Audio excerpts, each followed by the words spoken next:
Air signs, tignan po natin kung ano ang mensahe para sa iyo ngayong araw na ito. Keep in mind po na ito ay general reading lamang. So, hindi po lahat ay makaka-relate. So, be open-minded. Sa mga hindi pa po nakasubscribe dito sa ating channel, please subscribe na po kayo and pa-like na din po ng ating video. At sa mga nais naman po mag-avail ng ating private readings, Lucky Stones and Amulet, makikita niyo po yung link sa description box below. Tarot Intentions by Aliana Reyes. So, we have the child, okay? So, pwedeng kayo ito, you are bubbly, you are having fun ngayong araw na ito. Pwede rin na yan, may naalagaan kayong bata. We have community. Okay, so you are happy, you are excited, you are curious. Air signs, ayan po, sa mga tao sa paligid ninyo ngayon. So, you become, hindi lang ngayon, kasi observant naman talaga yung mga air signs. Pero ngayon, ayan po. So, parang ang gaan, ang ganda sa lugar ninyo ngayon. Pwedeng meron kang na-appreciate dyan sa lugar ninyo. We have dedication. Okay. Okay. So, meron dito pinag-uusapan about sa sustento, about sa welfare ng isang bata. Hindi ko alam, air signs, kung ito ay anak mo or pamangkin mo. So, tignan mo, may nag-uusap dito, hindi ba? So, meron kasing hindi nagkakasundo. Or magkakasundo pa lang yung taong to ngayon. Meron tayong high honor. May nangangako dito about sa sustento, about sa pagbibigay ng atensyon, ng affection sa isang anak. Okay, yan. So, hindi ko alam kung nasa ibang bansa iba sa inyo. Mukhang nagde-demand na yung inyong mga anak na umuwi na kayo. Iba pa rin talaga yung alaga ng magulang.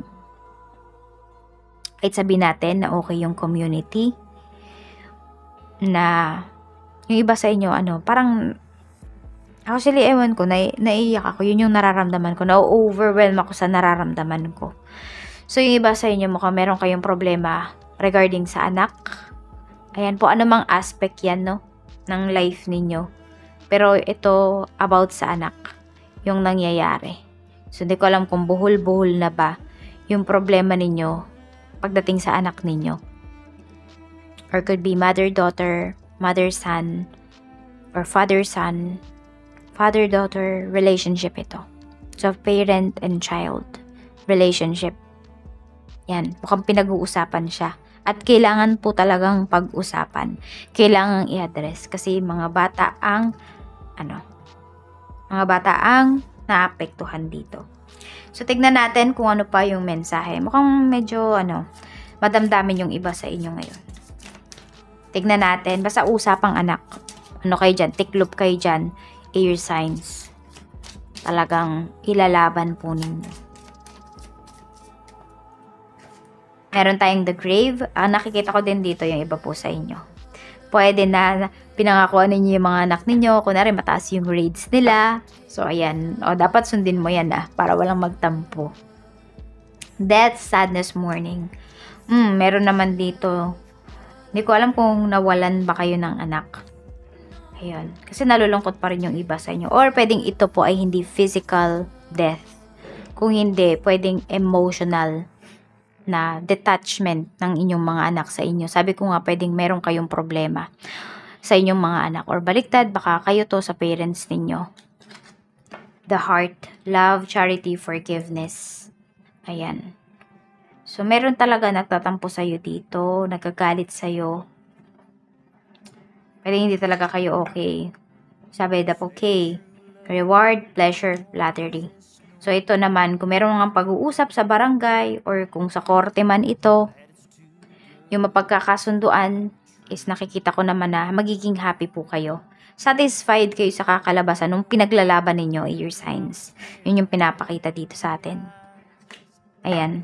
We have the garden. So, ito po ay hindi lamang, kung ano man yung pag-uusap na nangyari dito, hindi siya scripted, hindi siya dahil nakaharap lang kayo sa isang judge, or may isang mataas na tao lang dito nakaharap kayo, hindi. So, ito po ay totoo. Kahit closed door meeting man ito, kahit, after this usapan, kung ano man yung mga pinangako dito, ano man yung mga sinabi, is tuto pa rin. Yun yung nakikita ko. Ayan. So, tingnan natin. May cooperation po talaga na mangyayari. Hindi lang dahil for publicity or what. Yan. Pero maganda kung tuloy-tuloy pa rin yung usapan from this person. Ayan po, tingnan natin. Okay, basta meron ako nafe-feel dito. Malayo yung loob sa inyo, your sign. Or malayo yung loob ninyo sa isang tao na ito. Tignan po natin pagdating naman sa trabaho. Trabaho, yes. Meron tayo ditong 3 of Swords. Okay. Great sadness that will heal with time. So, pwedeng meron dito natanggal kayo or tinanggal kayo bigla sa trabaho. Or meron dito pinaasa po kayo. Maganyan, basta sobrang nasaktan kayo, your signs. Ang laki ng expectations ninyo dito pagdating sa trabaho. Or pagdating dun sa tao na nangako sa'yo ng bibigyan kanya ng trabaho. Sinasabi po sa inyo dito ni Universe, let go of the past. Personal growth that comes from challenges. So, china-challenge kayo ni Universe para mag-grow kayo. Ayan po. So, yung mga delays sa life nyo, parang sinabi ko to kay fire signs is, yan po ay divine intervention, yan po ay redirection, huwag nyo iisipin na kayo ay malas. Pero meron din talaga dito ngayon, nahihirapan kayo maghanap ng bagong work. Pwede rin. Tingnan natin. So, parang your signs ganito kasi yung lumalabas. Pag ikaw yung may kailangan, wala sila. Di mo sila mahagila. Pero pag sila na yung may kailangan, pag hindi ka nakareply, galit ka agad. Meron tayo ditong 6 of Cups. Pagdating naman po ito sa inyong not kaperahan. Kundi ito ay pagdating sa inyong negosyo. Children or childhood. So, pwedeng pangbata yung mga ninenegosyo mo or pambata po yung, yung target market mo. Your signs, pwedeng mga bata. Ayan. So, revisiting old dreams or plans or pwede na meron kang babalikan dito. Kaya mo na siyang balikan. So, pwedeng meron kang dating business, your signs, tapos gusto mo siya talagang i-pursue. Or pwedeng hindi mo pa ito naumpisahan kahit noon pa. So, pwedeng yung dreams mo nung bata ka is pwede na ma-pursue mo na siya ngayon. Yun yung nakikita ko para sa'yo. Meron ka nang ipo-pursue dito na gustong-gusto mo talaga. Ayan po. So, you give talaga yung puso mo. Pwedeng mag-give back ka din sa community ninyo. Your sign. So, meron ka nagagawa na dito. So, nakakatulong ka na. O dahil dito sa iyong negosyo, pwedeng madaming sumuporta dito sa negosyo mo. Your signs. Okay, your signs, nafe-feel ko lang dito, laging may nagbabantay po sa'yo. Sasabihin ko lang, tumataas yung balahibo ko. Kanina pa. Laging may nagbabantay sa'yo. Pwedeng nafe-feel mo yan, open yung iyong senses. So, yan. Tignan pa natin ano pa yung mensahe. So, okay po okay na okay, your signs, yung inyong negosyo. Mahalin nyo lang po talaga, i-appreciate ninyo. Ayan. Para ibalik sa inyo ni Universe yung magandang kita. Kasi meron din dito, pwedeng namang problema kayo ngayon. Ayan, so pwedeng ang binabalikan nyo dito, ano ba yung maling nagawa ninyo sa business ninyo.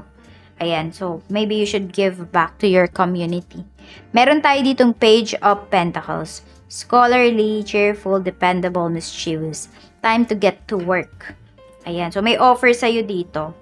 Pagdating sa trabaho, ayan, mukhang merong pirmahan po dito. So ito parang pagka-pirma mo, your signs, mayroon ka kaagad sweldo. Parang ganyan, may ibibigay ka agad sa'yo. So, pwedeng ito kasing kontrata na to, hindi to about sa work talaga. Pwedeng ito ay about sa mga commissions mo, sa mga side hustles mo, sa mga services na kaya mong ibigay. So, sa mga skills mo po ito. Dito ka kikita. Marami sa inyo, your signs, ngayong araw na to. Sa skills talaga kayo kikita. Sa talents po ninyo. Tignan natin pagdating sa love life, we have ego. Ayun. So, high honor. Meron nga dito. Sabi ko nga sa inyo kanina, kailangan makipag-cooperate pa rin kayo, makipag-usap pa rin kayo. The illusion of being trapped, accept responsibility for your situation and then make choices that support your path to happiness. Ayan. So, meron pa rin dito. Actually, yung iba sa inyo, pwedeng proud kayo sa relationship ninyo. Ayan. Okay. Yung iba sa inyo, proud kayo. Meron naman po dito, pwedeng sakit ng ulo. Yung binibigay sa'yo ng person mo ngayon. So, yan. Meron dito kasi, nai-stress kayo sa mga bagay na hindi pa naman nangyayari sa relationship. So, meron dito nag-overthink. So, iwasan nyo po yan. Sabi nga, is make choices that supports your path to happiness. So, kung ngayon, nai-stress kayo lagi sa person ninyo, ano ba yung gagawin niyo para hindi kayo may stress? Iiwan nyo ba? Aayusin nyo ba yung ugali nyo? Or aayusin niya ba yung ugali niya? Ano bang pagbibigayan yung kailangan gawin dito sa relasyon? So, we have number 6, number 3, 8, 18, 24, 39, 30, 9, 25. Ayan po. Yan yung mga lucky numbers po ninyo. So, I'm gonna send you healing. Air signs, this is for you. I'm sending you physical, mental, emotional, spiritual, and financial healing. Receive this, air signs. You got it now. Maraming salamat po and see you again tomorrow. Bye-bye!